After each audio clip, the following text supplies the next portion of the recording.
Ito mga idol, tingnan nyo paano tinanggal ni kuya yung spindle nut dahil nagleaking siguro yung wheel cylinder brake, kaya tanggalin niya yung gulong. Tapos tingnan nyo mga idol kung paano niya tatanggalin yung spindle nut na wala siyang special tools na hub wrench. Para matanggal niya yung spindle nut mga idol, tingnan nyo kung paano niya ginamitan ng matinding diskarte. Ginamitan lang niya ng 3 bolt mga idol. Una, kinabit niya yung 6mm na bolt sa spindle nut. Hinigpitan niya mga idol. Pagkatapos yan mga idol,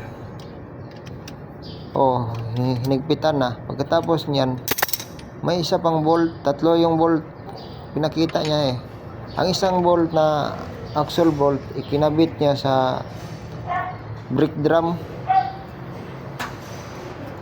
Kinabit na niya, hinigpitan. Yan mga idol, tingnan niyo, hinigpitan na. Pagkatapos niya mga idol, ang isang bolt ginawa niyang pangtulak mga idol. Tingnan nyo, ang taba ng utak talaga ni kuya. Ginawa niyang pantulak yung isa, tapos pinaikot-ikot lang niya yung gulong. At ang yung spindle nut naman sumabay sa ikot. Napakadaling diskarte mga idol, basic lang. Yung walang mga special tools dyan, gaya ng hub wrench. Tingnan nyo to mga idol, makakatulong to sa inyo. Paano tinanggal niya na madali lang at walang kahirap-hirap. Pinaikot-ikot lang niya mga idol. Hindi man lang siya pinagpawisan nito na tingnan nyo. Tapos na. At hinugot niya yung nut. Ang dali lang mga idol. Sana marami kayong natutunan mga idol.